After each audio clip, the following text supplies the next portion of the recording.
Once upon a time, more than 4.5 billion years ago, there was an unnamed planet circling an unnamed star. Its surface was molten lava, and it had no life upon it. Most of the big rocks that had come crashing together in a series of literal world-shaking events had been collected. They stopped crashing into this planet for a very long time.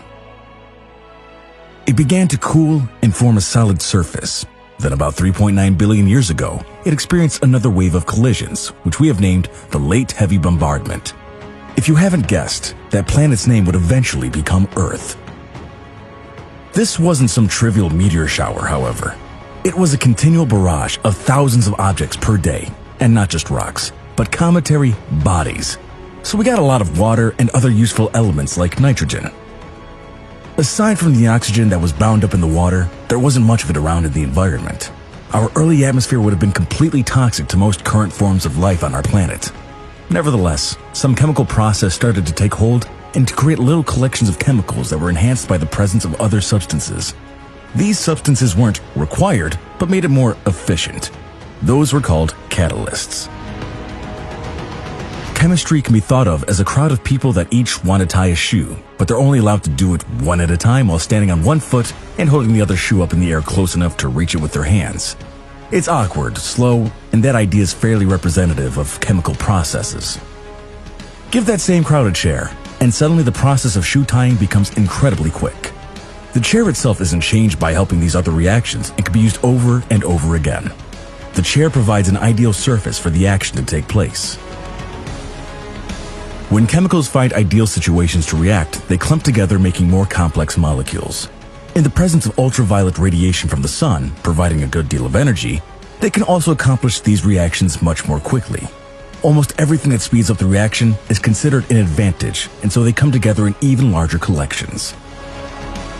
Some other reactions happening nearby might be detrimental, growing a layer of inert, unreactive, or waste product on the outside of the chemicals, which wouldn't react with the neighboring chemicals, protected the reaction and allowed it to continue efficiently.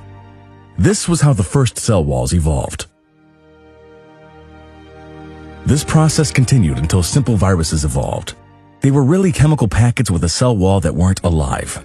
They would take in light energy and make sugars out of carbon and hydrogen, known as carbohydrates, so they could function. As they grew more complex, they developed a nucleus that controlled the cell, regulating how all the chemical actions in the cell progressed. Just as the brain is to the human body, the nucleus is to the cell. Now we could finally say that they were alive. These ocean-dwelling cyanobacteria created our oxygen-rich atmosphere by releasing oxygen as a waste product. Once there was plenty of oxygen about, many chemical reactions could take place much more efficiently, and more complex organisms evolved. Cells that complemented each other would make waste products that the other cells could use as a part of their own processes. Except for single-celled animals, everything that is currently alive is a collection of cells that cooperate. What you believe often depends on where you live and what your ancestors believed, and then what they told you was true. There is a tendency called hubris or vanity among human beings to believe that life here began here.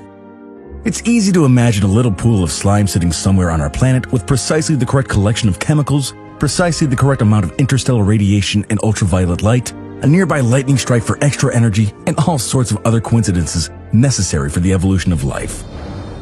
We have in fact replicated the beginning conditions for life, recreating the environment that existed on Earth at the time.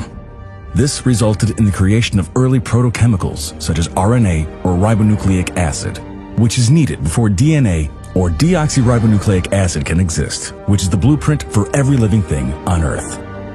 Interestingly, there is a good possibility that we are wrong. Down in the Antarctic, where the environment is pristine, clean, and white as can be, it's easy to find meteorites sitting right out in the open. We have found hundreds upon hundreds of meteorites that are clearly identified as having originated on the Moon and on the planet Mars. How did rocks from a completely different space body get to Earth?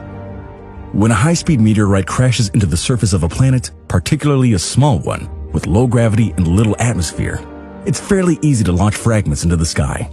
They can circle in the solar system for millions of years and eventually make their way to Earth. It is possible to identify them because we can tell through spectral analysis what the composition of the surfaces of the Moon and Mars are. They're unique signatures that inform us what they are made out of.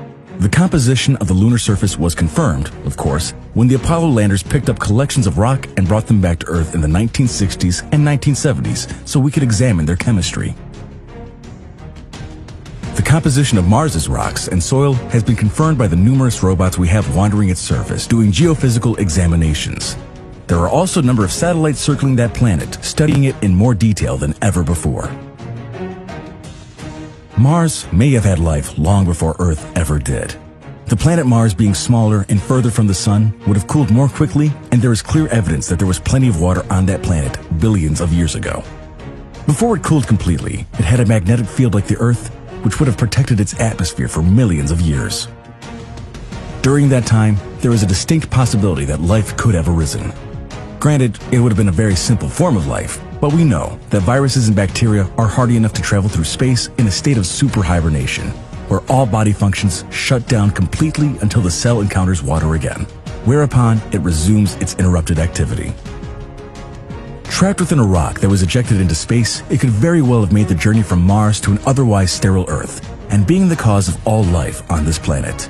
In other words, we might all be Martians. When humans eventually travel to Mars, we might not be visiting a new planet. We might simply be going home. Yet, we may still be wrong. Perhaps life did not evolve on Mars either. Another theory suggests that the giant clouds of bioactive material that have been detected in space are the source of all life. It is called panspermia, meaning that the seeds of life are generated in free space, spread everywhere, and when they land on hospitable planets, off they go.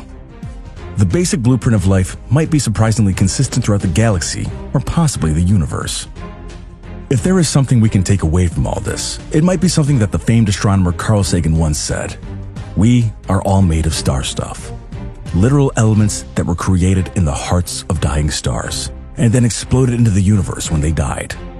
Now we can imagine that maybe, just maybe, life itself evolved between the stars, waiting for planets to form so it could express itself. If you have a philosophical turn of mind, you might consider the possibility that the universe invented life so that it would may have some way to understand itself and why it exists.